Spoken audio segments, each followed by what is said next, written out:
Everyone in the neighborhood heard the banging at 3 in the morning, but no one expected it to come from the HOA president herself, screaming at my door, demanding to be let inside. My heart was racing as the dogs shifted behind me, Rex, Luna, and Thor, muscles tense, waiting for my command. The sound of her voice was like nails on glass. "Open this door. I have the right," she shrieked, trying to force a key that never belonged to my lock. The rage in her tone made the air feel heavy, like the night itself was holding its breath. My dog stood perfectly still, alert but calm. 3 guardians born for this very moment. What she did not know was that every second she spent fighting that lock pushed her closer to the truth. And the truth was not in her favor. But how did I end up here? How did a lonely veteran looking for peace become the target of a woman who wrapped her evil schemes in a smile? It started the day I moved into Meadowbrook Hills. I was dragging boxes from the truck, sweat dripping down my back when she appeared like a perfect picture from a real estate brochure. Blonde hair, flawless smile, holding a plate of chocolate chip cookies. "Welcome to the neighborhood," she said. "I am Veronica Hayes, president of the HOA, but everyone calls me Ronnie." She acted as if she was doing me a favor just by breathing in my direction. I should have known then that people who shine too brightly at first usually hide the darkest shadows. She already knew my name, my occupation even, that I had been discharged from service. She even knew about my disability payments. And yet I convinced myself it was nothing. I ignored every warning sign because deep inside I was tired of being alone after years of war and the medical discharge. That cut me off from my brothers in arms. I was desperate for connection. My PTSD made crowded places unbearable, so I hid in the safety of my home surrounded by Rex, Luna, and Thor. They were not just dogs. They were soldiers, retired, but loyal still. Rex, the German Shepherd, had served 3 tours, Luna. The Malinois had eyes that spoke with more intelligence than words, and Thor, the Rottweiler, with the heart of gold who looked like a storm cloud, but comforted me on nights when memories tried to drown me together. They were my lifelines. But when Ronnie smiled and said, "We love supporting our veterans here," I believed her. I let her into my life without questioning why she seemed too interested in my dogs, why she asked if they could protect me, how they responded to strangers, if they would attack on command at the time. I thought she was just curious, maybe trying to make sure the community felt safe, but Dorothy, my 72-year-old neighbor, saw it for what it was. Dorothy had spent 30 years in insurance investigations, and she could spot a predator from a mile away. She leaned on her fence the next day and told me, "Be careful of that woman she is hunting." I laughed, brushed it off, said she was just being friendly. God, how wrong. Ronnie kept coming around every day, sometimes with food, sometimes with questions. She always framed it as kindness. "How are you doing? Dan, any episodes today? You don't always have to be strong." But behind that smile was calculation. She was documenting everything. The triggers of my flashbacks, the days I struggled, the times I isolated myself. She wrote it all down in that little notebook of hers, like she was building a psychological map of my soul. I should have seen it. But loneliness blinds you. I wanted to believe she cared. I wanted to believe that someone in this polished little neighborhood wanted me to belong. The first barbecue was when I met Tommy, her ex-husband. He wore a military shirt, told stories about firefights, and supply runs that never quite sounded right. The details didn't line up. But I swallowed my doubts because I wanted to believe he was a brother in arms. I wanted to belong so badly that I ignored the hesitation in his voice, the way his eyes darted around as if he knew he was lying. Later I would learn. Ronnie had coached him on those stories, fed him the words to earn my trust. He was her puppet dancing for the scraps of approval she tossed his way. And then came the first big trap she convinced me to hold a public demonstration with my dogs at the park, said it would prove to the community that they were safe. Therapy animals, not dangerous beasts. I believed her again, blind to the trap being set. I was proud of my dogs. They were disciplined, intelligent, gentle in ways most people never understood. I wanted the neighborhood to see their worth, but Dorothy pulled me aside the night before and said something that chilled me. She has done this before. She whispered, "I found articles. She moves. From place to place, always with pet incidents, always with payouts. She is not just friendly. Dan, she is dangerous." I nodded, pretended to listen, but the truth was, I was still under Ronnie's spellin'. The day of the demonstration, the sun shone bright. The crowd gathered and Rex performed flawlessly, sitting, staying, coming on command. The applause swelled, and for the first time I thought maybe this neighborhood could accept me. Maybe I was safe here. Then, Ronnie made her move. She stumbled forward, tripped right beside Rex, and screamed that he had attacked her. The crowd gasped. Children cried, and my stomach dropped. Rex had only been trying to help moving, in the way he had been trained to respond to a fallen person, but her voice cut through. The air like a blade, he bit me. He knocked me down. "I need an ambulance." Chaos followed. Some neighbors rushed to her. Others pulled their children away, eyes filled with fear and suspicion. I tried to explain, but her words spread faster than truth. She demanded the hospital, demanded insurance, and within 24 hours, the claim was filed. $50,000 for medical expenses, $25,000 for pain and suffering. My reputation started to crumble. Clients canceled. Whispers spread that maybe military dogs were too dangerous for neighborhoods. The walls of isolation pressed closer around me again, but Dorothy was not fooled.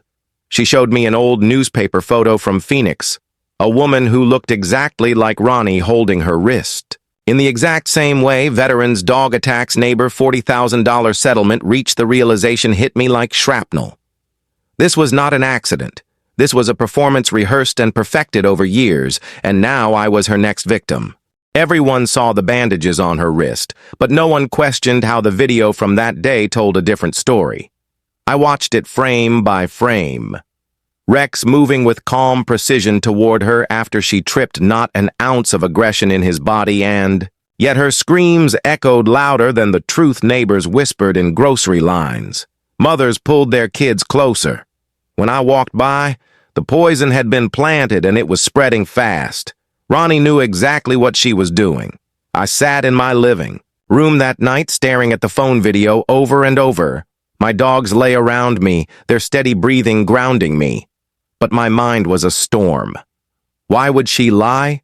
Why would someone create such chaos over a dog demonstration? The answer came in the form of paperwork. 24 hours later, the insurance investigator called vicious unprovoked dog attack claimed damages $75,000. I felt my chest tighten as the reality set in. This was not a misunderstanding. This was a deliberate. Strike clients began canceling appointments one after another. "I am sorry we heard there were issues with your dogs. Maybe we should wait until things settle down." I tried to defend myself, but words felt useless against the weight of her lies. Reputation, once tainted, is hard to clean, and Ronnie knew that every look, every whisper chipped away at the fragile peace I had built since moving here, and loneliness returned sharper than ever. Dorothy refused to let me drown. She knocked on my door one evening. Holding that old newspaper from Phoenix, the headline screamed, "Veterans Dog Attacks, Neighbor 40,000 Settlement." Her finger tapped the photo. Same woman, same injuries, same playbook. "She has done this before, Dan." She told me, her voice steady. "She is a predator. This is her profession." I wanted to deny it. I wanted to believe I was simply unlucky. But deep inside, I knew Dorothy was right. That night, I could not sleep. The walls seemed to close in flashbacks from overseas. Clawed at me, the chaos, the noise, the betrayal of trust in a place meant to be safe. I saw Ronnie not as a neighbor, but as another kind of enemy, one who attacked from the shadows with manipulation instead of bullets, and I realized then that this was no longer just about clearing my name. It was about survival. But Ronnie was relentless. Every day, she showed up in ways that chipped at me.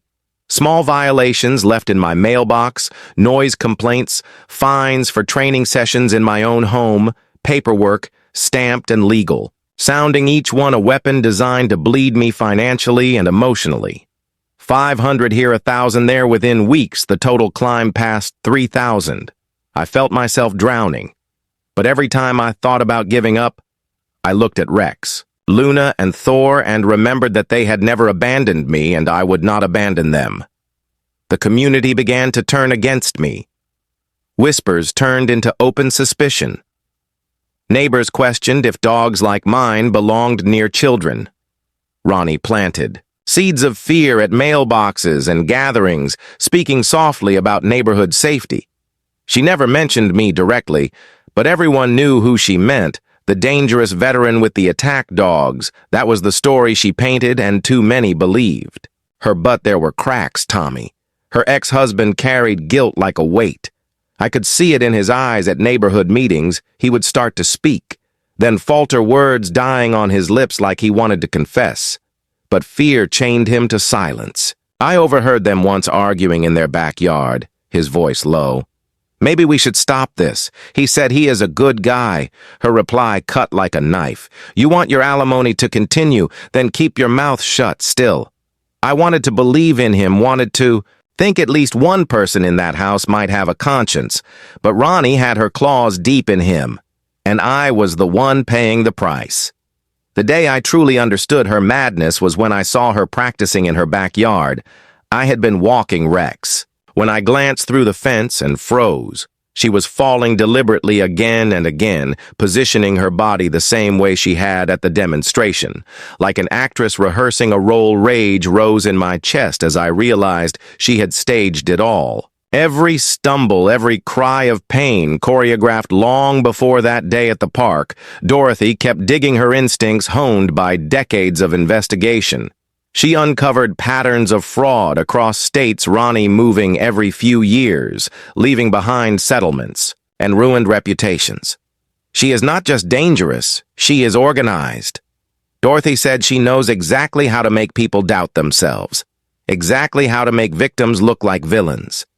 And I felt it happening to me, because when I confronted Ronnie, with the Phoenix article expecting her to deny it, she simply smiled and told me I was paranoid, that my PTSD was twisting reality. Her calmness, her sweet tone, her ability to flip the truth into accusation. It shook me more than any scream ever could. For a moment, I even doubted myself. Maybe she was right. Maybe my mind was playing tricks. That was the cruelty of it. She knew my weakness, and she was weaponizing it against me. Days later, violation notices flooded in. Noise disturbance commercial. Activity, unauthorized parking, all fabricated, all backed by photos and timestamps, carefully constructed lies. She was building a case brick by brick, painting me as unstable, dangerous, unfit to live in this community, and the neighbors were buying it one by one. Dorothy called a meeting in her living room, gathering the few who still believed me. She laid out her evidence, the articles, the patterns, the testimonies from victims in other states. We are not dealing with a misunderstanding, she told them. We are dealing with a predator, but we were outnumbered. Years of her charm had built loyalty, and I was the newcomer with the supposed dangerous dogs. So every night I lay awake hearing the echoes of combat in my head. But this battlefield was different. Invisible wounds bleeding under the weight of lies. I told myself over and over, know your enemy, document everything. My drill sergeant's words repeating like a mantra. So I installed cameras, sensors, alarms, every move she made. I recorded every violation. I filed every threat. This was war, and I would not let her win. But then she escalated. She filed an emergency protection order against me, claiming I was stalking her, using my dogs to intimidate her, twisting every complaint I had ever made into evidence of obsession. When I read the paperwork, my hands trembled. It painted me as a dangerous, unhinged veteran. Exactly the stereotype she wanted to burn into the minds of the community. If she succeeded, I would be legally silenced, unable to defend myself when she struck again. I knew then this was not just harassment, this was annihilation. She wanted to destroy me completely, and unless I fought back with everything I had, I would lose more than my business, more than my reputation. I could lose myself entirely. Everyone saw the notice on the community board. Daniel Carter, dangerous veteran restraining order pending. It felt like being stripped bare in front of people who had once smiled at me, waved at me. Now they turned away, whispers replacing kindness. Ronnie had painted me as unstable as obsessed, and for the first time I felt the ground shaking beneath me. Because what if the judge believed her? What if my own community truly thought I was a monster? Dorothy refused to let me collapse. She brought her years of experience into focus like a weapon, calling old contacts, digging through archives, reaching out to men who had once stood in my very shoes. She uncovered victims in Arizona, Texas, and Nevada, each with the same story Ronnie befriends. Them gains their trust stages. A dog incident files claims, leaves behind broken veterans and fat settlements. The numbers were staggering: 150,000 stolen over 6 years. She is not new to this. Dorothy told me she is a professional predator, and if we do nothing, she will keep hunting. Hearing those voices broke me in ways I did not expect one veteran from Texas. Michael told me over the phone how the staged attack had pushed his PTSD into overdrive so badly he had tried to end his life. She didn't just take money, he whispered. She took my will to live. Another man from Arizona confessed he lost his family after neighbors believed he owned dangerous dogs. His voice cracked as he said they thought I was crazy. Dan, by the time I proved the truth, it was too late. My wife left, my kids won't speak to me, and I am bankrupt. I hung up, shaking my head, spinning, because now I understood that I was just the next number on her list, and maybe the last, unless someone stopped. Her but Ronnie was not slowing down, if anything. She was tightening the noose she called meetings in the community center, preaching about safety, about the danger of trained animals in residential neighborhoods. She spoke with a voice full of false concern. But every word was poison, spreading fear in minds already softened by gossip. Dan is unstable, she murmured. These are delusions of a dangerous man. The lies dug deep, and I could feel the shift neighbors who had once smiled at me now crossed the street. When they saw me coming, I fought back the only way I knew how, with discipline, cameras, alarms, documentation. I treated every violation, every whisper, every word as evidence. I cataloged her harassment like I was planning a mission in combat. Know your enemy, know their tactics, record everything. My dogs sensed my unease. They stayed close, moving with me like shadows. Luna pressed her head against my chest during the worst nights, grounding me. Thor lay across the doorway like a guardian. While Rex paced the windows, scanning the dark, my house became a fortress. But inside, my heart trembled. Then came the night when I overheard Tommy breaking down, his voice barely above a whisper. I can't do this anymore. Ronnie? He said he is a decent guy. He doesn't deserve this. And her reply sliced through the quiet like a blade. You are either with me or against me. Do you want me to ruin you too? The silence that followed was heavier than artillery fire. Tommy was a prisoner chained by fear and guilt. And I knew then he was both her accomplice and her victim. The community division reached a boiling point at the emergency HOA meeting. Dorothy presented every shred of evidence she had. Articles, testimonies, photos, a timeline that stretched. Across years, she laid it all out like an investigator in court. Her voice steadied her conviction.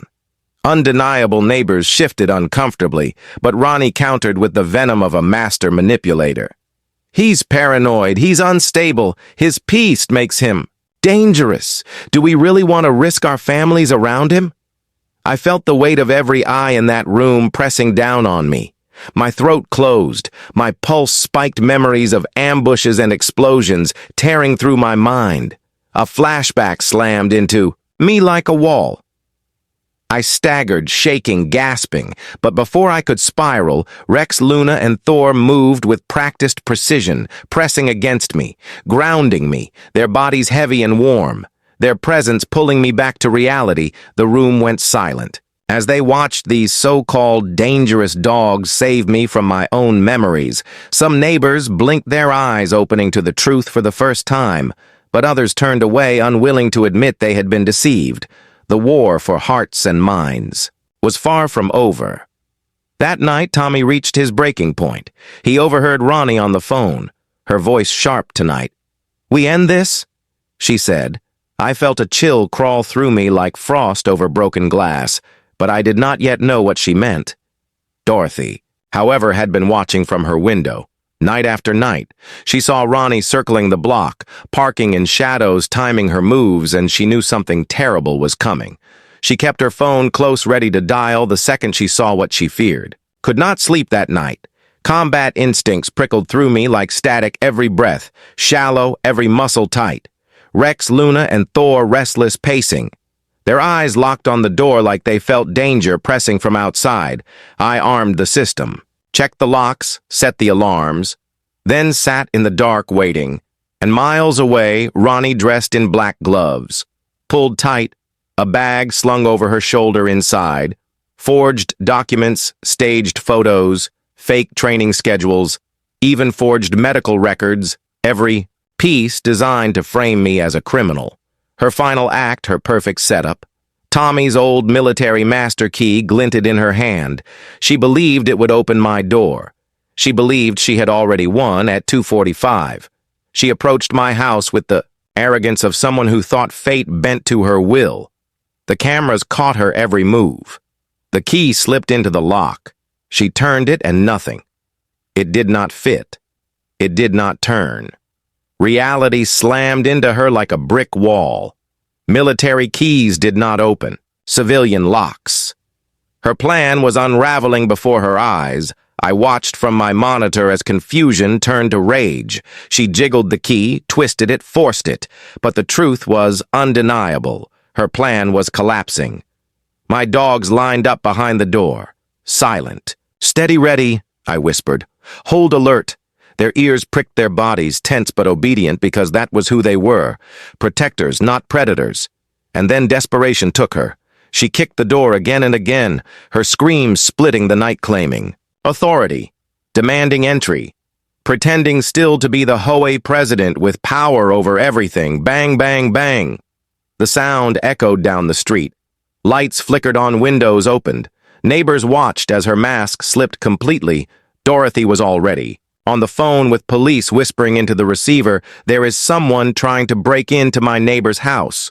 Her voice calm, her hands steady because she had seen predators like this before, and she knew this was the moment justice might finally catch up. The sound of her boots slamming against my front door still echoes in my memory, each kick louder, more frantic. Neighbors peeking from curtains, phones raised, recording the spectacle while she screamed, "Open this door. I have the authority. This is HOA! Business!" Her voice cracked from rage, her body thrashing like a storm outside while inside, Rex, Luna, and Thor stood steady, their eyes locked on the door, their muscles tight but their discipline absolute. I whispered, "Hold, stay." Their tails stiff, their breathing. Even they knew the line between threat and command. They knew how to wait. Lights flickered on across the street. Silhouettes filled windows, whispers spread through the night. People who once believed her mask of charm were now seeing the truth unfiltered, a woman unraveling at 3 in the morning, shrieking like a banshee, clawing at power she never had. Tommy appeared out of the shadows, his face pale, sweat dripping down his forehead. "Ronnie, stop this!" he called, his voice cracking. But she spun toward him with venom. "Help me break this door down, or I will ruin you too," she shrieked. His body froze, torn between fear and conscience. And that was the moment I saw him change his shoulders, sagged, his eyes heavy. He had been her prisoner, for years trapped by lies and manipulation. But now he stood still, refusing to obey. Instead of helping, he became a witness. A man finally breaking free from chains of fear, while Ronnie continued her assault, blind to the collapse of her own control. Sirens pierced the night, red and blue lights painting the street, neighbors gasping as squad cars rolled up, officers stepping out with authority, hands on holsters, voices commanding Mom step away from the door immediately. But Ronnie was too far gone. She turned, wild eyes blazing. I have every legal right. I am the HOA president. You do not understand. This is my authority. Officers advanced flashlights cutting through the dark, illuminating her twisted face, sweat-streaked hair tangled her breath. Coming in broken sobs. But still, she clutched that bag of lies. Inside were fake training documents, staged photos, forged vet records, every piece designed to frame me for crimes I never committed. She was caught in the act. The predator finally cornered. But even then, she fought reality with words dripping poison. The officers tore the bag from her hands, spreading the contents across the hood of their cruiser. The neighbors gasped as the evidence spilled out page after page, proving deception, proving she had plotted this from the start. One officer muttered under his breath, "This isn't a neighborly dispute. This is organized fraud." Another shone a light on detailed notes, names of other veterans marked as potential targets, addresses, financial information, triggers vulnerabilities. She had built dossiers like a hunter preparing for the next kill. Tommy broke, then the weight of years crashing down. He sank to his knees, tears streaming as his voice cracked. "I helped her plan all of this," he confessed to, the officers shaking uncontrollably. "She made me lie about my service. She staged everything, the accident, the claims she has done this to other veterans before. I could not stop her. I was too weak." His words spilled like a river unchained, drowning. The silence with truth that burned like fire in the cold night. Neighbors who had doubted me stood frozen, shame etched into their faces. They had believed her lies, turned their backs on me. But now with their own eyes they saw the truth. The dogs. Behind the door, calm as saints, controlled as guardians. Not monsters, the predator's mask torn apart under flashing lights. Ronnie screamed from the back of the patrol car, banging her head against the window, spitting lies. Even in defeat, this is all. A conspiracy. He is dangerous. I am the victim. She shrieked, her words hollow. Now her power gone, the evidence undeniable, the truth undeniable. Yet she clung to her delusion because narcissism does not die easily. It feeds until the very end. The lead officer turned to me, his voice steady. "We will need to see the dogs to confirm what they have been accused of." I opened the door slowly, commanding Rex, Luna, Thor, Heel, come. Their bodies moved like shadows, graceful, disciplined. They approached the officer's tails, low eyes, soft and obedient. The officer knelt, scratched behind Rex's ear, and whispered, "These are therapy animals. Whoever claimed they were dangerous was lying." Neighbors gasped, some with tears in their eyes as they realized they had been fooled, but the story did not end with her arrest the next morning. The search of her house revealed horrors. None of us had imagined. In her basement office were files thick with notes, photographs, bank statements, medical records, each belonging to a veteran targeted by her scheme. 4 confirmed victims before me, each one broken financially, psychologically stripped of dignity. The total theft, nearly $200,000, but the deeper cost, immeasurable lives, shattered families. Torn apart, hope, stolen like loose change from a pocket. News spread quickly.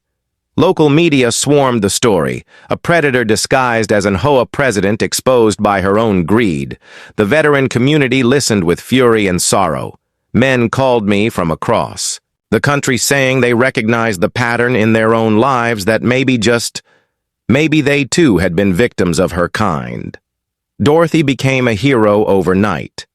Her relentless digging, her sharp instincts, her refusal to be silenced had saved not just me, but countless others. But as the weight of her crimes unfolded, I realized this was bigger than fraud. This was war against predators who knew how to weaponize trust, loneliness, and trauma.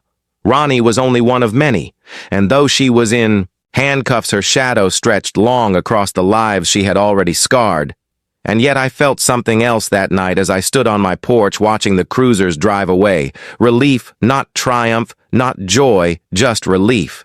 The battle was not finished, but for the first time in months I could breathe, my dogs pressed against my legs. Their bodies warm, steady reminders that I was never alone. Dorothy called from her porch, her voice carrying across the night. "You are stronger than you know, Dan," and she was right because predators count on silence. They count on fear. They count on loneliness. But when truth rises, when evidence speaks, and when communities open their eyes, no predator can stand. Everyone thought the story ended the night she was taken away in handcuffs. But the truth was only beginning to surface the next morning. Detectives searched her home, and what they found chilled even hardened officers to the bone in her basement. Were cabinets filled with files, names, photos, financial records, psychological notes. She had been building blueprints of destruction on veterans across multiple states. Not just me, not just the men Dorothy had uncovered, but more than a dozen others, marked like prey in a hunter's ledgery, sat with the investigators as they laid the files out across the table, each one belonging to a veteran who had been tracked, studied, manipulated every page. A reminder that this was not just about money, it was about control, about feeding on the weak points of men already scarred by war. Dorothy stood beside me, her arms crossed, jaw tight. Her instincts had been right from the beginning. She had spotted the predator hiding under the mask of a friendly HOA president. When so many others had been fooled, Tommy sat across the room, his face hollow, his eyes bloodshot. He had agreed to cooperate fully with authorities, and as he spoke, I felt both anger and pity. He told them how Ronnie had isolated him, manipulated him, threatened to ruin him if he refused to play along. She used my insecurities against me. He admitted I barely served, and she knew that made me feel worthless. So she told me to lie about my record to gain Dan's trust, and I did it, because I was afraid of losing everything she had me by the throat for years. His voice cracked as he said, "I am guilty," but I was also her prisoner, hearing. His words was like swallowing broken glass. I wanted to hate him, but part of me understood. Predators like Ronnie didn't just destroy. They recruited, they broke people down until they served her needs, unwilling accomplices bound by fear. As news spread, other victims began to step forward. Robert from Arizona, who had lost 40,000, and his family after her staged fall destroyed his reputation. Michael from Texas, who had attempted suicide when her lies pushed his PTSD into the abyss. Lucas from Nevada, who told me he had been on the brink of ending his life until he saw the story of her arrest and realized he was not crazy, that she really had been targeting him systematically. Their voices were heavy with grief, but also with relief, because finally someone had stopped her cycle. The community began to shift too. Neighbors, who had believed her lies, now came to me with shame in their eyes, apologizing for turning away. Some organized a fundraiser to cover my legal fees. Others brought food to my doorstep, small gestures that felt like lifelines after months of isolation. The same people who had once whispered behind my back now stood beside me as allies. The HOA board voted unanimously to strip the presidency of its unchecked powers, creating oversight to prevent another predator from rising in its ranks.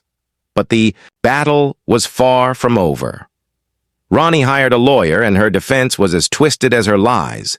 She claimed she was mentally ill, that she had been pushed into this by stress and paranoia. She painted herself as a victim of her own mind, as if years of planning fraud, manipulation, and staged accidents were just accidents of circumstance. The prosecutors were not fooled, but the legal system demands proof, and every shred of evidence would need to be presented carefully. Dorothy became more than a neighbor. She became the cornerstone of the case. Her decades of investigative experience transformed her into an expert witness. She mapped out Ronnie's patterns like a general explaining enemy tactics to a war council. Her voice calm, her logic undeniable. This was not mental illness, she explained. This was premeditated, calculated, systematic predation. The prosecutors nodded, scribbling notes. They knew she would be one of their strongest weapons in court.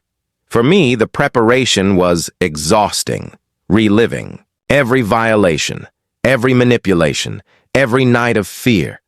My PTSD flared under the weight of constant questioning.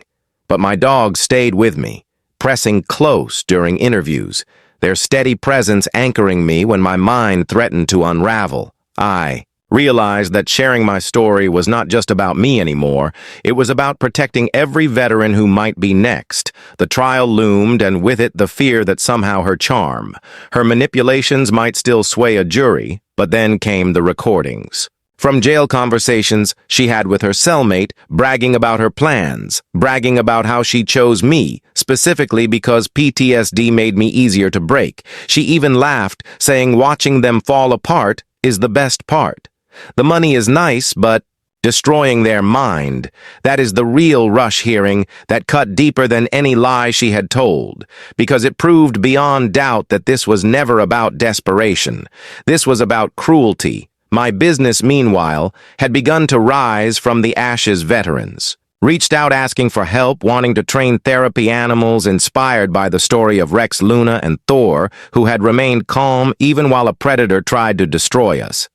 Suddenly, I had more clients than I could handle. Word spread that my dogs were not weapons, but healers, guardians against the invisible battles. Veterans fight daily. Neighbors, once afraid, now brought their children to meet them, watching with wide eyes as Thor gently placed his head in their laps. Luna guided them through simple commands. Rex sat proudly like the soldier he once was, their reputations restored by their actions, not my words. Tommy, too, began his own path of redemption. He entered therapy, joined veteran groups, and started speaking publicly about manipulation, how predators can twist love and fear into chains. He told people I was a victim, too. But that does not erase the harm I caused. My role was cowardice, and I must spend the rest of my life making amends. His honesty struck people because it showed the depth of her control and the way predators turn victims into accomplices. As the date of the trial drew closer, I felt the weight of every eye on me. National media began covering the case. The story of a veteran targeted by an HOA predator struck a nerve across the country. People were outraged that anyone would exploit disabled veterans for profit. Community after community reached out, asking how they could prevent predators from gaining power, asking how they could protect the vulnerable. It was overwhelming, but it also gave me purpose. My pain was becoming fuel for change. Still, in quiet moments, the fear returned. What if she found a way to twist the trial? What if the jury saw me not as a victim, but as a dangerous man? What if all the evidence, all the testimony was not enough? But then Dorothy reminded me of something simple. Predators thrive in the dark. Dan, but you dragged her into the light. And once people see the truth, they cannot unsee it. And so I held on to that as the trial approached, holding on to the steady breathing of my dogs, the sharp wisdom of Dorothy, the fragile courage of Tommy, and the voices of other veterans who had been broken before me. This was no longer just my fight. It was our fight, a stand not only for justice but for dignity. The courthouse steps felt heavier than any battlefield I had ever walked. Neighbors stood clustered on one side, some faces tight with shame, others with support. Veterans from across the region lined the walkway, their presence a shield of solidarity. When I stepped inside the courtroom, the air was thick with tension, like the moment before a storm. Ronnie sat at the defense table, dressed carefully, hair brushed, makeup flawless. But her eyes darted sharp, calculating, still playing her role as the innocent victim framed by circumstance.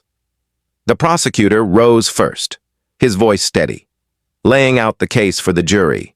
This defendant is not a confused neighbor. This is a predator who systematically hunts vulnerable veterans. She stages accidents, manipulates communities' files, fraudulent claims, and walks away with settlements, leaving destruction behind.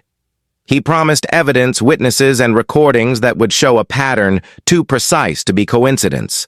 Then Tommy took the stand, his shoulders trembling, but his voice clear for the first time in years. He walked the jury through every step of Ronnie's scheme. How she coached him to lie about his service record, how she rehearsed her falls, how she manipulated neighbors into siding with her. He admitted his shame. He admitted his cowardice. But he also showed the chains she had wrapped around him when she told me to lie. I felt sick, he said, But she had me cornered with alimony threats, with emotional control, with fear of being ruined. The jury leaned, in listening as his guilt poured out raw, unpolished, undeniable. The defense tried to shake him, painting him as bitter as vengeful. But Tommy held his ground, his answers firm, his eyes wet with tears. She made me a tool, he said, but she was always the hand that held me on by one. The other victims, testified Robert from Arizona, describing the staged accident that cost him $40,000, and his marriage, Michael from Texas, breaking down as he told the court how the lies worsened his PTSD. Until he attempted to end his life, Lucas from Nevada, thanking the arrest for saving him from suicide. Their stories mirrored mine, the same pattern, the same manipulation, the same devastation. The jury could see the repetition, the design. Then came Dorothy, steady as a rock, her decades of insurance investigation carved into every word. She explained predator patterns, victim selection fraud, cycles. Her analysis cut through confusion like a blade. This is not random. This is not desperation. She told them this is methodical, calculated exploitation with financial and psychological intent. The defense tried to discredit her, but every answer she gave was crisp. Every conclusion supported by years of expertise. She left no cracks for doubt. And then the recordings played Ronnie in her jail cell, bragging to a cellmate, laughing about how she targeted me because my PTSD made me easier to break. Watching them fall apart is the best part, she said. The money is nice, but destroying their mind is the real rush. The courtroom went silent. Every juror, stiff, every neighbor pale. The predator had spoken in her own voice, her own words dripping with cruelty. When it was my turn to testify, my chest tightened. But I looked at the jury and told them everything. The lies, the gaslighting, the manipulation, how she turned my PTSD into a weapon against me, how she tried to isolate me from the community, how she nearly destroyed my livelihood and sanity. But I also told them about Rex, Luna, and Thor, about the way they grounded me when flashbacks hit, about the way they stayed calm even as she pounded my door at 3 in the morning. I told them these were not weapons. These were healers. And she tried to twist that into something monstrous. The defense finally put Ronnie on the stand, and against her lawyer's advice, she insisted on speaking, her arrogance refusing silence. She smiled at the jury and blamed everyone else. Blamed me, blamed Tommy, blamed Dorothy, blamed the neighbors. Claimed the planted evidence was part of an investigation, claimed the recordings were jokes, twisted and taken out of context, but cross-examination shredded her carefully woven lies. Each answer contradicted the mountains of evidence until she stood revealed. Not as a victim, but as a manipulator, unrepentant and cold, the prosecutor closed with words that cut through the silence. This defendant does not just steal money, she steals dignity, hope, and sanity from the very people who gave everything for this country. She chose veterans as her targets because she knew they carried scars she could exploit. She is not sick. She is not unlucky. She is deliberate, systematic, and dangerous. The jury left for deliberation, and in less than 90 minutes, they returned. Guilty on all major counts. Fraud, harassment, stalking, attempted burglary, conspiracy evidence, tampering. The foreman read the verdict, his voice steady, but the impact thundered through the room. Ronnie collapsed in her chair, screaming that it was all lies, that she was the true victim, but no one believed her anymore. The mask had been torn away, the predator exposed. Outside the courthouse, veterans hugged me. Neighbors apologized. Dorothy stood beside me, her eyes shining with pride. Your courage saved lives, she whispered, and I knew she was right. Not because I was stronger, not because I was braver, but because we had fought together. Predator versus community, isolation versus unity, and for once the community had won. But as sentencing loomed, another revelation threatened to break me. Investigators uncovered more recordings, more files, proving she had planned to target at least 12 additional veterans after me. She had mapped them out, studied them, prepared to repeat her cycle of destruction. For years to come, she was not stopping, she was not slowing, she was scaling up, and if we had not caught her, I might have just been the first in a new wave of victims. That knowledge burned in me like fire, and I swore that no one else would suffer, like I had not while I still had breath to fight. The day of sentencing, the courtroom was full, every seat taken. Veterans lined the back walls. Their uniforms faded, but their presence, strong neighbors who had once doubted me, now sat with solemn faces ready to hear. Justice pronounced. Ronnie entered. In shackles, her head held high, still clinging to the illusion that she was in control. Her eyes scanned the room like a queen surveying subjects, but the weight of the verdict already hung heavy around her. The judge listened to impact statements. First, Robert from Arizona spoke about losing his family, his voice breaking as he described the nights he slept in his truck, because neighbors believed him to be dangerous.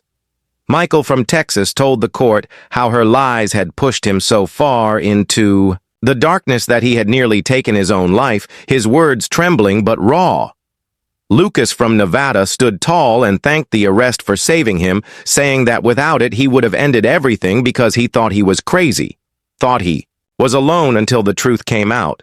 Then it was my turn. I stood slowly, feeling the eyes of the jury, the press, the veterans, my dogs. Waiting outside with a handler, I looked directly at Ronnie and spoke. You targeted us because you thought we were weak. You thought scars made us easy prey. You thought loneliness and trauma would silence us. You were wrong. We are stronger than you imagined, and we protect each other. You tried to weaponize my PTSD, but instead you gave me purpose. You gave me reason to fight not only for myself, but for every veteran you ever tried to break. The judge leaned forward, his face grave and his words cut like stone. The defendant targeted disabled veterans at their most vulnerable moments, exploiting their service and sacrifice for personal gain. This behavior is particularly reprehensible, given that these men risked their lives to protect the freedoms you abused. Ronnie Hayes, you are hereby sentenced to 8 years in state prison, ordered to pay $180,000 in restitution to the victims and permanently banned from serving on any HOA board for the rest of your life. The gavel struck finality. Ringing through the chamberoni erupted in protest, screaming, "This is a conspiracy that veteran is dangerous. You are all blind." She fought the officers as they led her away, still trapped in her delusion, still blaming everyone else, never accepting responsibility even in chains. Her narcissism glowed like a twisted flame, consuming only herself. Tommy received probation 2 years for his cooperation. His testimony had broken her defense, and the court recognized his remorse. He approached me afterward, tears in his eyes. "I know, sorry will never be enough," he said, "but I will spend the rest of my life making amends," and for the first time, I saw him not as a puppet, but as a man rebuilding from ruins. The community that had once turned against me now embraced me, fundraising to cover my legal fees, volunteering to repair the damage. To my business neighbors who had been poisoned by her lies, apologized, some with tears in their eyes, admitting they had been fooled. Dorothy received a Community Hero Award. Her years of sharp instinct and relentless courage finally recognized she had saved more lives than she would ever know. My business did more than recover. It exploded veterans from across the state called wanting therapy animals, inspired by the calm strength of Rex, Luna, and Thor. During the crisis, the waiting list grew. To 6 months, VA hospitals reached out, asking to partner. Word spread that these dogs were not weapons but healers, guardians for those who carried invisible wounds. Suddenly, my quiet backyard training sessions became a movement. Media attention followed. Local news, then national reporters' cameras on my front lawn, interviews on networks across the country. I had always avoided the spotlight, but now I realized it was not about me. It was about protecting others from predators. Like her, I spoke at veteran events. I warned communities to watch for red flags. I told anyone who would listen that predators thrive in silence and that good people must speak up. The message resonated, and soon state legislators were drafting bills, stronger penalties. For crimes against disabled veterans, new oversight requirements for HOA boards programs to protect the vulnerable. My pain had been turned into law, into policy, into a shield for others. And yet the darkest revelation still haunted me. The recordings, from her cell bragging that her true goal was not money but breaking minds. She laughed as she said, "Watching them fall apart is the best part. Destroying their sanity is the real rush." Those words carved scars, deeper than any lie, because they revealed her true hunger, not for wealth but for destruction. She wanted to feed on suffering, and that knowledge made my stomach turn still. Purpose rose from the ashes. Dorothy stood beside me. Neighbors supported me. Veterans lifted me up, and my dogs remained. Constant symbols of loyalty and calm. Their story inspired thousands, proof that healing was possible. Proof that dignity could be defended. But just as I felt the weight lifting, a letter arrived from Colorado. A veteran named James Rodriguez was facing identical harassment from his HOA president. The same questions about his dogs, the same staged incidents, the same psychological warfare. I recognized the pattern instantly. Predators may fall, but others rise in their place. I looked at Rex, Luna, and Thor and whispered, "Pack your bags, we have work to do." Because this fight was not finished, justice had been served in one courtroom, but the war against predators who exploit the vulnerable had only just begun. The road to Colorado felt like a return to the battlefield. Only this time, the mission was not about survival, it was about protection. James Rodriguez, a young veteran with the same haunted look I once carried, was being circled by another predator. His HOA president asking the same questions, watching his routines, whispering doubts into the ears of neighbors. When I met him, I saw myself months earlier lost, confused, doubting his own reality, but now he was not alone. I brought Rex, Luna, and Thor. I brought evidence. I brought a network of survivors forged through fire. Together, we stood in his living room as he told his story, and I promised him, "You will not face this alone." Within a week, the fraudulent president was exposed, arrested, and stripped of her authority. Our network grew from one neighborhood to 12 states. Trained volunteers, veterans and civilians working side by side to protect vulnerable residents from predators who wore masks of authority. We stopped over 50 fraud attempts, helped dozens of veterans keep their homes, and slowly built a movement from pain into purpose. Communities began calling it Dan's Protocol. Document everything, build your support network, never ignore the red flags. My life transformed in ways I had never imagined. I went from isolation to leadership, from silence to a voice heard across the country. I spoke at congressional hearings, told lawmakers how predators exploit the vulnerable, and watched as legislation passed creating harsher penalties. For targeting disabled veterans, new oversight committees for HOA boards, national awareness programs, teaching communities to recognize manipulation. Predators counted on silence, but we had found our voices. My dog training business expanded beyond anything I could have dreamed. Partnerships with VA hospitals, therapy programs for veterans, children, and the elderly. Rex, Luna, and Thor became symbols of healing. Their calm during the chaos captured in videos, watched by millions. Children who once feared them now laughed in their presence. Veterans broken by trauma found hope again when they saw the bond between handler and dog. The waiting list grew to a year, and we brought in other veterans to help train, turning the business into a mission. Personal. Life flourished, too. Dorothy became more than a neighbor.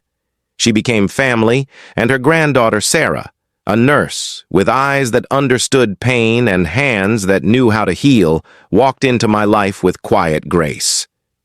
We married in the same backyard, where Ronnie once tried to break me, now filled with laughter and music. Rex, Luna, and Thor wore flower collars as they moved among the guests, symbols of loyalty and love. Where once there had been fear, together we built a home built on trust, resilience, and community. Tommy, too, found redemption. Therapy guided him through the wreckage of manipulation. He took full responsibility for his role. but used his story to help others, speaking to veterans about how predators can twist fear into chains. His words honest, his guilt unflinching. I was a victim, but also a perpetrator. He would tell audiences what matters now is making amends. His transformation from accomplice to advocate showed that even broken tools can be reforged for good. Ronnie remained. In prison, her appeals denied, her schemes exposed. Even behind bars, she tried to manipulate others, but her power was gone. The system had seen her for what she was, and this time she could not hide. She will serve her full sentence, the warden told. Me, she cannot change, because she refuses to see the truth years. Later, the ripple of her downfall still spread through the nation. Laws strengthened communities, protected veterans connected, and predators exposed. My story used to train law enforcement, social workers, and advocacy groups across the country, but I never saw it as my victory. It was ours. It was Dorothy's courage, Tommy's confession, the voices of other victims, the strength of my dogs, the support of neighbors who finally opened their eyes. It was proof that when people stand together, predators fall. And yet the battle is never over. Letters still arrive, veterans facing harassment, manipulation, fraud, every story different yet hauntingly familiar. Each time I remember the night at 3 in the morning when Ronnie screamed at my door, when my dog stood steady, when Dorothy dialed the phone, when neighbors finally saw the truth. And I know that moment prepared me for all the ones still to come. I tell veterans now, trust your instincts. When someone seems too perfect, too friendly, too fast, trust the unease in your gut. Predators count on us ignoring those feelings. Count on our loneliness to blind us. Document everything. Build your support network, never be afraid to ask. For help, good people outnumber the bad, but only if we stand together. Only if we refuse to be silent. And every time I say those words, Rex, Luna, and Thor stand beside me, loyal and calm, their presence. A reminder that healing is possible, that loyalty still exists, that no predator, no matter how skilled, can overcome the bond of truth and trust. They waited behind that door, ready to protect me, ready to protect us all. And now they travel with me, carrying that same calm strength into the lives of others. The story that began with fear, isolation, and betrayal became a story of justice, healing, and community. It became proof that predators can be stopped, that broken people can rebuild, that darkness cannot last where light is carried boldly. The night Ronnie kicked at my door, I thought I was alone, but now I know I was never truly alone, and neither is any veteran facing the same fight, because together we protect each other, together we heal, and together we win. You've heard this confession. Now wait until you hear the next one.